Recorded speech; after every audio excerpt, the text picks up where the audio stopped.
버스 문이 열립니다. 차가운 가을 공기가 한꺼번에 밀려 들어옵니다. 62의 남자가 천천히 발을 내딛습니다.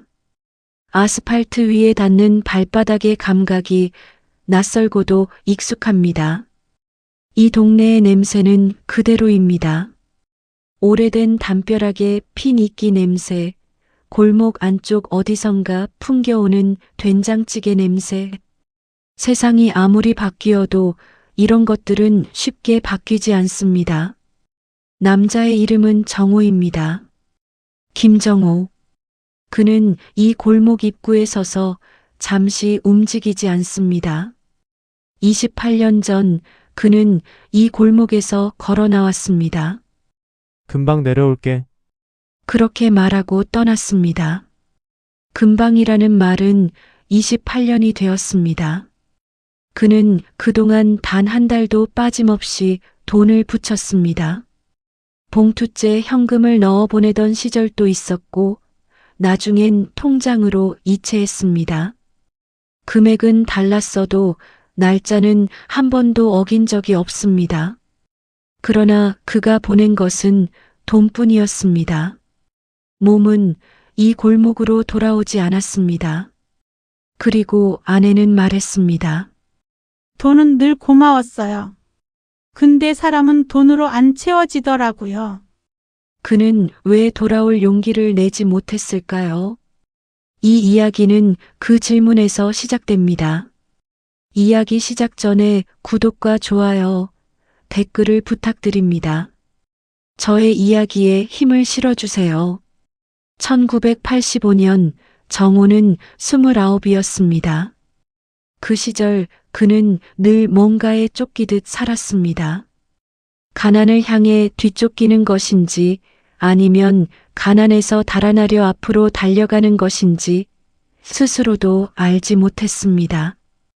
다만 멈추면 안 된다는 감각만 있었습니다. 멈추는 순간 바닥이 꺼질 것 같은 불안. 그가 순이를 처음 본 것은 동네 방앗간 앞이었습니다. 순이는 쌀 2대를 이고 걸어가는 중이었습니다.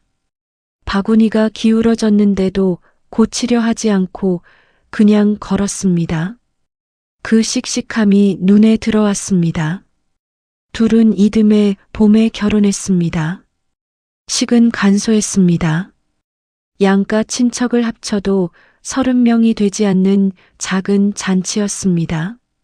하지만 순이는 그날 세상에서 제일 환하게 웃었습니다. 결혼한 첫날 밤 정호는 순이의 손을 잡고 말했습니다. 내가 돈 많이 벌어서 당신 고생 안 시킬게. 순이는 그 말에 잠시 웃었습니다. 그리고 말했습니다. 돈보다 사람이 먼저예요. 정호는 그 말을 들었습니다. 그런데 제대로 듣지 못했습니다. 귀로는 들었지만 마음에는 닿지 않았습니다. 그 시절 그에게 사랑이란 먹여 살리는 것이었습니다. 집을 지키는 것이었습니다. 부족하지 않게 하는 것이었습니다. 그러니 돈보다 사람이 먼저라는 말은 그에겐 그냥 아내가 겸손하게 하는 말로 들렸습니다. 그것이 첫 번째 어긋남이었습니다. 그들은 같은 방에 있었지만 이미 조금 다른 곳을 바라보고 있었습니다. 결혼 이듬해 딸이 태어났습니다. 아이의 이름은 은진이라고 지었습니다. 은빛처럼 빛나는 진주라는 뜻이었습니다. 정호가 지은 이름이었는데 이름 하나만큼은 그가 진심을 담았습니다. 은진이가 3살이 되던 해 겨울이었습니다. 형편이 나아지지 않았습니다. 정호는 동네 철물점에서 일을 했는데 주인 눈치를 봐가며 받는 월급은 세 식구가 살기에 늘 모자랐습니다. 쌀독이 비어가는 걸 볼 때마다 정호의 가슴 어딘가가 조여들었습니다. 그 조임은 분노인지 수치심인지 알 수 없었습니다. 그해 봄 그는 서울에 먼저 올라가 있던 고등학교 동창 제덕에게 전화를 했습니다. 제덕아, 나 거기 가면 일자리 있겠나? 제덕의 대답은 짧았습니다. 와라. 일은 있다. 자리는 네가 만드는 거다. 정호는 그날 밤 순이에게 말을 꺼냈습니다. 부엌에서 설거지를 하고 있던 순이는 잠시 물소리를 멈추었습니다. 등을 보인 채로 한동안 움직이지 않았습니다. 얼마나요? 잠깐이야. 자리 잡으면 바로 내려올게. 길어도 1년이면 되겠지. 은진이가 아직 어린데. 어리니까 더 빨리 자리 잡아야 해. 이러다 학교 갈 때까지 뭘 먹여 보낼 거야. 순이는 고개를 돌리지 않았습니다. 그냥 다시 설거지를 시작했습니다. 그날 밤 잠자리에 들기 전 순이가 한마디만 했습니다. 자리 잡으면 바로 내려와요. 정호는 그 말에 고개를 끄덕였습니다. 처음엔 정말 그럴 생각이었습니다. 1년이면 된다고 믿었습니다. 그는 새벽 첫 버스를 탔습니다. 아직 해가 뜨기 전이었습니다. 은진이는 자고 있었고 정호는 자는 아이 이마에 입을 대었습니다. 순이는 대문 앞까지 나와 배웅을 했습니다. 아무 말도 없었습니다. 정호가 골목 끝에서 한번 돌아봤을 때 순이는 아직 그 자리에 서 있었습니다. 그는 손을 들어 흔들었습니다. 순이도 천천히 손을 들었습니다. 버스는 그 장면을 지나쳤고 정호는 앞을 봤습니다. 그리고 앞만 봤습니다. 그 후로도 오랫동안 서울은 무서웠습니다. 사람들이 너무 빨랐습니다. 다들 무언가를 향해 달리는데 정호만 걷는 것 같았습니다. 처음 2달은 매주 전화를 했습니다. 은진이는? 잘 있어요. 이번 주 배가 아프다고 했는데 지금은 좋아졌어요. 밥은 잘 먹고? 먹어요. 당신은요? 나도 먹어. 대화는 언제나 거기서 끊겼습니다. 할 말이 없는 게 아니었습니다. 오히려 너무 많았습니다. 하지만 전화기를 들고 있으면 그것들이 모두 사라졌습니다. 서울의 고되고 외로운 이야기를 해봐야 걱정만 끼친다고 생각했습니다. 그렇게 주 1회가 격주가 됐고 격주가 한 달에 한 번이 됐습니다. 돈은 매달 붙였습니다. 전화는 줄었지만 돈은 줄이지 않았습니다. 그게 정호 방식의 사랑이었습니다. 2년이 지났습니다. 정호는 제덕과 함께 작은 인테리어 사업을 시작했습니다. 초반엔 일이 꽤 들어왔습니다. 정호는 그제야 내려갈 수 있겠다 싶었습니다. 1년만 더 하면 된다고 생각했습니다. 그런데 일이 꼬이기 시작했습니다. 큰 아파트 공사를 맡았다가 시행사가 부도가 났습니다. 공사비를 받지 못한 채 자재값과 인건비가 고스란히 빚이 됐습니다. 제덕은 가진 게 없어 나중에 갚겠다 하고 사라졌습니다. 정호가 고스란히 감당해야 했습니다. 빚 독촉 전화를 처음 받은 날 정호는 공중전화 부스에 서서 한참 아무것도 하지 못했습니다. 손이 떨렸습니다. 집에 알릴 수가 없었습니다. 알리면 뭐가 달라지나? 순이가 안다고 빚이 줄어드나? 오히려 걱정만 시키지. 내가 해결하면 되는 거야. 내가 하면 된다고. 그 생각은 반은 맞고 반은 틀렸습니다. 빚은 3년 만에 갚았습니다. 몸을 갈아 넣다시피 했습니다. 인테리어 일을 혼자서 계속했고 밤엔 식당 배달도 뛰었습니다. 그 3년 동안 정호는 한 번도 고향에 내려가지 않았습니다. 내려갈 형편이 안 됐고 얼굴을 들 자신도 없었습니다. 순이는 그 사정을 알지 못했습니다. 정호가 말하지 않았으니까요. 대신 돈은 보냈습니다. 빚을 갚으면서도 생활비는 끊지 않았습니다. 쪼들려도 그것만은 지켰습니다. 마치 그것이 아버지로서, 남편으로서 할 수 있는 유일한 증명처럼. 통장은 연결돼 있었지만 사람은 연결돼 있지 않았습니다. 은진이가 초등학교에 들어갔습니다. 입학식 날 정호는 사진을 받았습니다. 순이가 현상에서 편지 봉투에 넣어 보낸 사진이었습니다. 교문 앞에 서 있는 은진이. 책가방이 아이 등짝의 반을 덮었습니다. 두 손을 모으고 쑥스럽게 웃고 있었습니다. 정호는 그 사진을 지갑 안에 넣었습니다. 꺼내서 보지는 않았습니다. 꺼내면 가슴이 너무 아파서. 어느 해 추석이었습니다. 정호는 그래도 명절이니 내려가야겠다고 마음을 먹었습니다. 기차표를 예매했습니다. 그런데 출발 전날 일이 생겼습니다. 급하게 처리해야 하는 공사가 들어왔습니다. 거절하면 그 거래처를 잃을 판이었습니다. 정호는 기차표를 취소했습니다. 이번 추석엔 못 내려갈 것 같아. 순이는 잠시 침묵했습니다. 알았어요. 그것이 전부였습니다. 원망도 하지 않았습니다. 어떻게 된 거냐고 묻지도 않았습니다. 그냥 알았다고 했습니다. 그 담담함이 정호는 더 무서웠습니다. 원망이 나왔다면 차라리 싸울 수 있었을 텐데, 원망도 않는다는 건 이미 기대를 버렸다는 뜻인 것 같아서. 그는 그날 소주를 한 병 마셨습니다. 그리고 다음 날부터 일을 했습니다. 그래도 한 번은 내려왔습니다.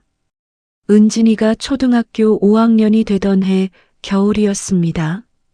정호가 갑자기 몸살이 심하게 났는데 일주일을 고생하다 홀로 누워 있는 게 너무 힘들었습니다. 처음으로 집이 그리웠습니다. 집이 아니라 사람이, 순이가 그리웠습니다. 그는 며칠 짬을 내어 내려왔습니다. 대문을 열고 들어서자 부엌에서 저녁을 준비하던 순이가 나왔습니다. 말이 없었습니다. 그냥 봤습니다. 순이는 조금 야위어 보였습니다. 머리카락 사이에 흰 것이 눈에 들어왔습니다. 정호는 그걸 보고 가슴이 아팠는데 아픈 내색을 하지 않았습니다. 왔어요? 응, 왔어. 그것이 전부였습니다. 극적인 재회 같은 건 없었습니다. 순이는 다시 부엌으로 들어갔고 정호는 방에 들어가 짐을 풀었습니다. 은진이가 학교에서 돌아오다 정호를 보고 멈추었습니다. 아빠다. 물어보는 말 같기도 하고 확인하는 말 같기도 했습니다. 정호는 어색하게 웃으며 팔을 벌렸습니다. 은진이는 잠시 망설이다 다가왔습니다. 아이를 안는데 몸이 생각보다 커져 있었습니다. 그날 밤 가족이 함께 밥을 먹었습니다. 정호가 기억하는 한 가족 셋이 한 밥상에 앉은 건 그때가 처음이었습니다. 며칠이 지난 어느 밤이었습니다. 은진이가 잠들고 난 뒤 정호와 순이는 마루에 나란히 앉았습니다. 겨울 마당에 달이 밝았습니다. 오래 말이 없다가 순이가 먼저 입을 열었습니다. 힘들면 그냥 내려와요. 여기서 같이 다시 시작해요. 정호는 그 말을 듣자마자 가슴이 조였습니다. 같이 다시 시작하자는 말은 그에게 당신 혼자선 안 됐잖아요 라는 말로 들렸습니다. 내가 실패했다는 거야? 그게 아니라 아니면 뭐야? 거기서 안 됐으니까 내려와서 다시 시작하자는 거잖아. 순이는 더 말하지 않았습니다. 말을 해도 정호의 귀에 닿지 않는다는 걸 아마 그때 이미 알았을지도 모릅니다. 정호는 그날 밤 잠을 제대로 자지 못했습니다. 마음이 불편했습니다. 자신을 탓하는 사람은 아무도 없었는데 스스로 모든 것을 탓으로 받아들이고 있었습니다. 그건 자존심이 아니었습니다. 수치심이었습니다. 성공한 모습으로 돌아오겠다는 약속을 스스로에게 했는데 아직 그렇지 않은 자신이 너무 싫었던 것입니다. 마지막 날 새벽이었습니다. 정호가 짐을 챙기자 순이가 일어났습니다. 둘은 말없이 대문을 나섰습니다. 골목 끝 버스 정류장까지 걸어가는 동안 정호의 왼쪽에서 순이가 걸었습니다. 손이 가끔 닿을 듯 말 듯 했는데 둘 다 잡지 않았습니다. 버스가 왔습니다. 금방 내려올게. 순이는 대답하지 않았습니다. 그냥 봤습니다. 버스 문이 닫혔습니다. 정호는 창문 너머로 순이를 봤습니다. 순이는 버스가 보이지 않을 때까지 그 자리에 서 있었습니다. 금방 내려올게는 두 번째로 거짓말이 되었습니다. 세월이 흘렀습니다. 은진이가 중학교에 들어갔습니다. 고등학교에 들어갔습니다. 그 사이 정호는 고향에 내려가지 않았습니다. 그러면서도 매달 돈은 붙였습니다. 은진이 학원비, 수험생 때 영양제가, 졸업할 때 쓰라고 여윳돈. 아이가 크는 걸 돈으로 함께 했습니다. 눈으로는 보지 못했습니다. 은진이가 대학에 합격했다는 소식을 순이에게 전화로 들었을 때 정호는 한참 말을 못했습니다. 은진이 대학 붙었어요. 어디? 서울이에요. 정호는 수화기를 들고 눈을 감았습니다. 고맙다는 말도 나오지 않았습니다. 미안하다는 말은 더더욱 나오지 않았습니다. 그냥 가슴 어딘가가 무너지는 것 같았습니다. 아이가 서울로 오는데 자신은 그때도 서울에 있었습니다. 딸이 서울에 왔을 때 정호는 밥 한 끼를 샀습니다. 어색한 식사였습니다. 은진이는 아버지를 불편해하지 않았습니다. 다만 편하지도 않았습니다. 오래 멀리 있던 사람을 갑자기 가깝게 느끼는 건 훈련이 필요한 일인데 둘에겐 그 시간이 없었습니다. 헤어지면서 은진이가 말했습니다. 아빠 서울 오면 연락할게요. 그래. 밥 먹자. 둘은 그 뒤로도 가끔 밥을 먹었습니다. 그러나 가까워지는 데에는 시간이 많이 필요했습니다. 그리고 어느 명절이었습니다. 전화가 왔습니다. 은진이었습니다. 아빠 이번엔 와요? 정호는 잠시 침묵했습니다. 이번엔 좀 바빠서. 잠시 정적이 흘렀습니다. 전화기 너머에서 은진이 숨을 한번 고른 소리가 들렸습니다. 그리고 아주 조용히 말했습니다. 아빠는 항상 바쁘네요. 원망도 짜증도 아니었습니다. 그냥 담담한 말이었습니다. 오래 알고 있던 사실을 그냥 말하는 것처럼 그 담담함이 정호에겐 어떤 울분보다 더 아프게 꽂혔습니다. 전화가 끊겼습니다.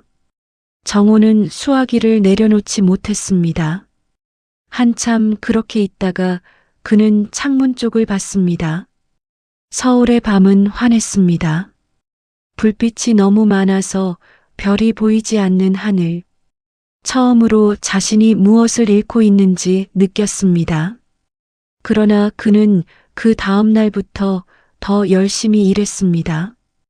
더 많이 벌면 면이 설 것 같아서, 더 많이 붙이면 덜 미안할 것 같아서, 그게 잘못된 계산이라는 걸 마음 어딘가에선 알고 있었습니다. 하지만 다른 방법을 몰랐습니다. 62세. 더 미룰 이유가 사라진 날이 왔습니다. 몸이 예전 같지 않았습니다. 새벽 현장에 나갔다가 어지럼증으로 주저앉은 적이 한 번 있었습니다. 병원에서는 무리하지 말라고 했습니다. 주요 거래처가 하나 정리되면서 일감도 많이 줄었습니다. 무엇보다 혼자 있는 시간이 너무 길었습니다. 밥을 차려 혼자 먹는 것도, 텔레비전을 혼자 보는 것도, 새벽에 혼자 깨는 것도, 그 모든 혼자가 쌓이고 쌓여서 어느 순간 감당이 안 됐습니다. 서울에 와서 처음으로 외롭다는 걸 인정했습니다. 인정하고 나자 무엇을 해야 하는지 보였습니다. 정호는 고향행 버스를 탔습니다. 차창 밖으로 서울의 풍경이 멀어졌습니다. 도시가 빠져나가고 산이 나타나고 오래된 국도가 보였습니다. 28년 동안 이 길을 반대로만 다녔습니다. 항상 떠나는 쪽이었습니다. 오늘은 돌아가는 쪽이었습니다. 버스가 멈추고 문이 열렸습니다. 정호가 내렸습니다. 이야기에 처음으로 돌아온 것입니다. 골목 입구에 선 62살의 남자. 그는 서 있었습니다. 발이 떨어지지 않았습니다. 10년 전이었다면, 아니 5년 전이었다면 들어갔을까요? 아마 그래도 못 들어갔을 것입니다. 더 벌어야 한다.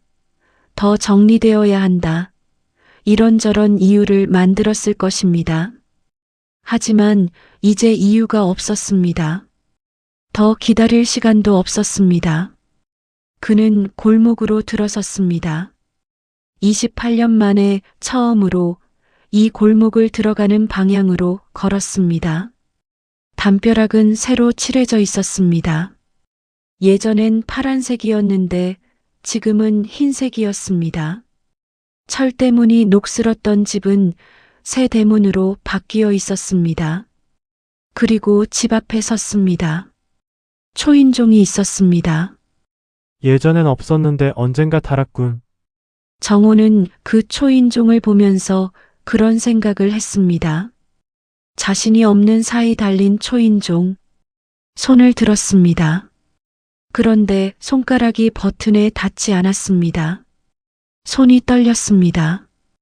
62세의 남자가 초인종 앞에서 손을 떨고 있었습니다.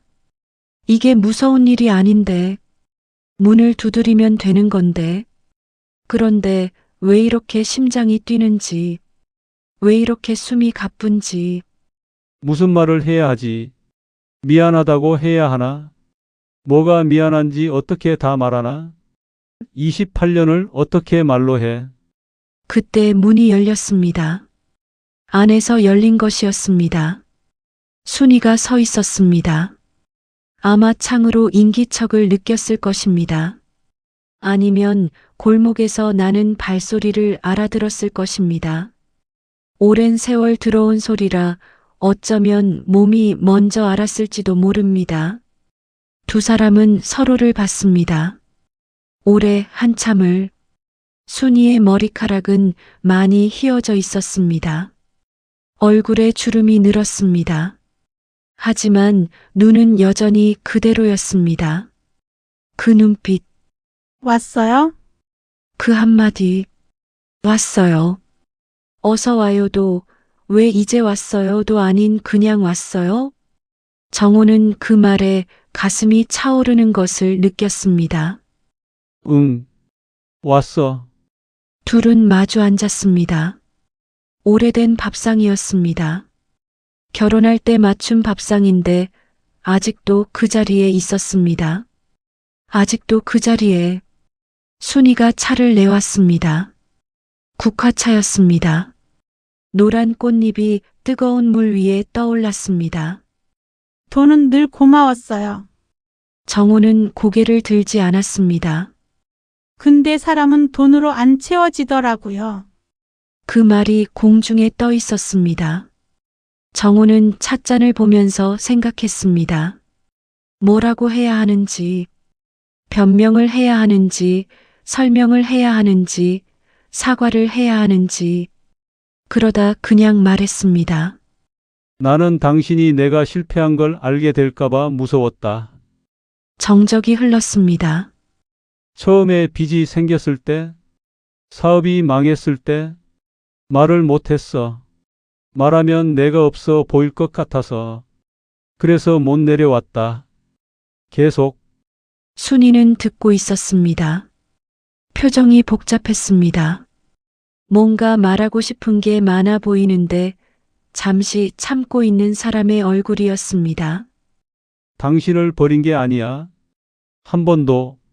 그걸 몰랐어요, 나는. 순이의 눈이 젖었습니다. 나는 당신이 나를 버린 줄 알았어요. 그냥 싫어진 거라고. 고향이 싫고 나도 싫고 그래서 안 오는 거라고. 정호는 고개를 들었습니다. 순이의 눈을 봤습니다. 그 눈에 고인 것이 보였습니다. 28년의 시간, 미안해. 진짜 미안해. 순이가 손으로 눈가를 눌렀습니다. 울지 않으려고 하는 것 같았습니다. 그러나 소용이 없었습니다. 한참 뒤에 순이가 말했습니다. 이제는 도망 안 가도 돼요. 정호는 그 말을 들으면서 28년 동안 모아둔 것들이 허물어지는 것 같았습니다. 체면도, 자존심도, 스스로를 옥죄던 수치심도. 이제 안 올라간다. 둘은 다시 침묵했습니다. 그런데 이번 침묵은 달랐습니다. 비어있는 침묵이 아니었습니다. 가득 찬 침묵이었습니다. 국화차에서 김이 올라왔습니다. 창밖으로 가을 햇살이 들어왔습니다. 밥상 위에 두 사람의 손이 있었습니다. 각자의 손이 아직 닿지는 않았습니다. 하지만 처음으로 닿을 수 있는 거리에 있었습니다. 해질 무렵이었습니다. 두 사람이 집 밖으로 나왔습니다. 특별히 어디를 가는 건 아니었습니다. 그냥 나왔습니다. 오래된 골목을 그냥 걸었습니다. 예전에 이 골목에서 정호는 늘 앞섰습니다. 걸음이 빠른 편이었고 앞을 보며 걷는 사람이었습니다. 순이는 그 뒤를 따라 걸었습니다. 오늘은 나란히 걸었습니다. 어깨가 거의 닿을 것 같은 거리. 처음엔 걸음이 어긋났습니다. 정호가 조금 빠르게 걸었다가 순이에게 맞추려고 늦추었고 순이는 정호의 걸음에 맞추려다 빨라졌습니다. 서로 맞추려다 자꾸 엇나갔습니다. 그러다 어느 순간 조용히 맞춰졌습니다. 골목 끝까지 걸었다가 돌아왔습니다. 말은 없었습니다. 그런데 말이 없어서 어색하지 않았습니다. 28년 만에 처음으로 침묵이 불편하지 않았습니다. 방향이 같았습니다. 그게 충분했습니다. 봄이 왔습니다. 은진이의 결혼식 날이었습니다. 예식장 대기실, 웨딩드레스를 입은 은진이가 거울 앞에 서 있었습니다. 흰 드레스가 아이를 낯설게 만들었습니다. 아이인 줄 알았는데 이미 어른이었습니다. 정호는 그 옆에 서서 딸을 봤습니다. 눈이 순이를 닮았습니다. 코는 자신을 닮았고 웃을 때 입꼬리가 올라가는 것도 자신과 같았습니다. 이렇게 자랐군. 정호는 그 생각을 하면서 눈이 뜨거워졌습니다. 아빠 나 안 올게. 은진이가 먼저 말했습니다. 화장이 번질까봐, 그리고 아마 자신이 울면 아버지도 울 것 같아서. 아빠가 울 것 같은데? 은진이도 웃었습니다. 그 웃음 안에 많은 것들이 있었습니다. 어릴 때 아버지가 없어서 쓸쓸했던 명절들, 학예 외에 다른 아이들 아버지는 다 왔는데 자기 아버지 자리가 비어있던 기억들, 전화기 너머로만 들려오던 목소리, 그 모든 것들이 이 웃음 안에 있었습니다. 하지만 그것들 너머에 오늘이 있었습니다. 문이 열렸습니다. 객석 쪽에서 음악이 들려오기 시작했습니다. 정호가 딸의 손을 잡았습니다. 은진의 손이 조금 떨렸습니다. 정호의 손도 조금 떨렸습니다. 부녀가 함께 걷기 시작했습니다. 걷는 내내 정호는 앞을 봤습니다. 신랑이 서 있는 곳, 그리고 객석. 객석 한쪽에 순이가 서 있었습니다. 눈가가 젖어 있었습니다. 하지만 웃고 있었습니다. 환하게, 세상에서 제일 환하게 정우와 눈이 마주쳤습니다. 정우는 걸으면서 아주 작게 고개를 숙였습니다. 고맙다는 것인지, 미안하다는 것인지, 아니면 이제 괜찮다는 것인지 알 수 없는 고갯짓이었습니다. 아마 그 모든 것이었을 것입니다. 예식이 시작됐습니다. 정호는 딸을 신랑에게 인계하고 자리에 앉았습니다.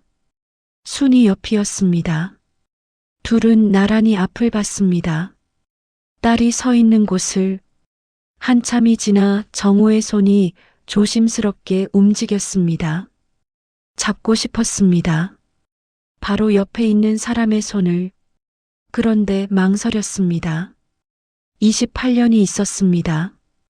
그 무게가 손을 멈추게 했습니다. 그때 순이가 먼저 그의 손을 잡았습니다. 정우는 놀랐습니다. 살짝 힘을 빼려다 이번엔 그가 더 꽉 잡았습니다. 놓지 않겠다는 것처럼. 이번엔 놓지 않겠습니다. 딸의 식이 진행되는 동안 두 사람은 그 손을 놓지 않았습니다. 예식이 끝날 때까지. 예식이 끝나고 피로연이 시작됐습니다. 북적이는 사람들 사이에서 정우와 순이는 잠시 구석 자리에 앉아 있었습니다. 고맙다. 뭐가요?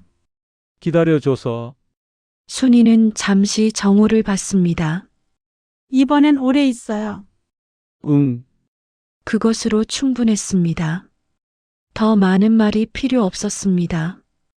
28년이 넘는 시간을 설명할 말은 세상에 없습니다. 변명도 위로도 사과도 그 어떤 말도 그 시간을 되돌릴 수 없습니다. 하지만 오늘 여기 이 자리, 이것은 말이 아니라 사람으로 할 수 있는 것입니다. 그리고 그것이 남은 시간을 다시 시작할 수 있는 이유였습니다. 떠난 시간이 길어도 돌아온 시간이 진심이라면 관계는 다시 시작될 수 있습니다. 인생은 완벽하게 사는 것이 아니라 늦기 전에 돌아오는 용기인지도 모릅니다. 당신 곁에 아직 기다리는 사람이 있습니까? 그렇다면 아직 늦지 않았습니다.